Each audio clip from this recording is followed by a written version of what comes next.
আসসালামু আলাইকুম। ভিডিওটা সবাই বেশি বেশি শেয়ার করবেন। বাংলাদেশের প্রশাসন পুলিশ এখন বর্তমানে দেখতেছি মানুষের গাড়ির কাগজপত্র আছে, লাইসেন্স আছে, তারপরও গণহারে মামলা দেয়। কেন জানেন?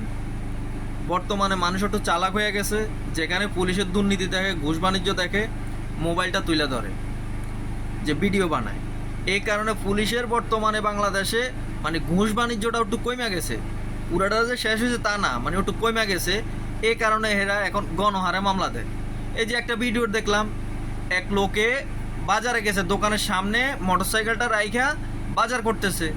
পুলিশ এসে ধরলো যে আপনার গাড়ি এখানে রাখছেন কেন, যে সরকারি জায়গায় গাড়ি রাখছেন কেন, ওনার কাগজপাতি আছে, সব কিছু আছে, আপনাকে মামলা দিয়ে দিছি। বাংলাদেশে ওই জিনিসটা আগে তৈরি করেন। প্রতিটা বাজারে গাড়ির পার্কিং, মোটরসাইকেলের পার্কিং আগে তৈরি করেন। একটা গাড়ি যে পার্কিংয়ের মানুষ রাইখা আসবে, ওইখান থেকে যে গাড়িটা চুরি হয়ে যাবে না, ওইটা আগে নিশ্চয়তা দেন। মানুষে দোকানের সামনে গাড়ি রাইখা এদিকে তো ওইদিক ঘুরলে চোরে গাড়ি নিয়ে যায়, তখন আপনারা কি করেন? আপনাদের কিছু করার আছে? ওইটা নিশ্চয়তা দেন।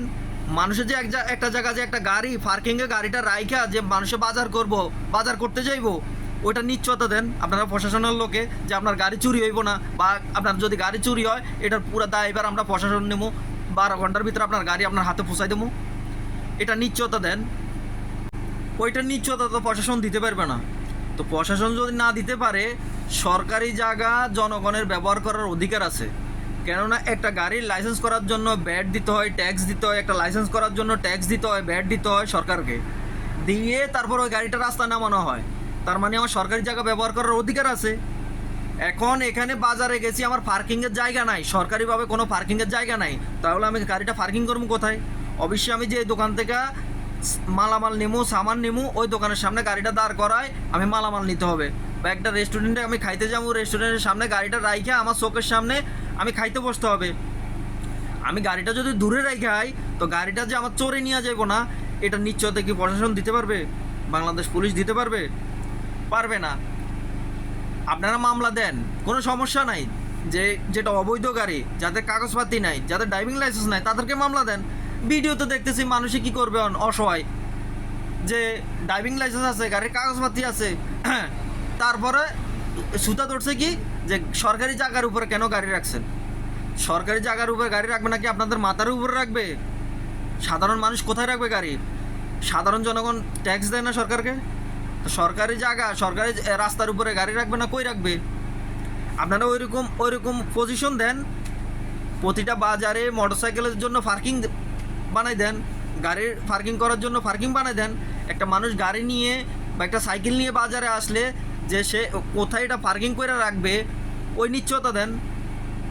আগে ওই কাজটা করেন, তারপরে মামলা দিতে আসেন। এখন আপনারা ঠিকমতো ঘুষ খাইতে পারতেছেন না। যেখানে আগে ডেইলি 5,000 টাকা ঘুষ খাইতেন, ওইখানে এখন 2,000 1,000 আসে, কম হয়ে গেছে। এ কারণে মানুষের গণহারে মামলা দিতেছে।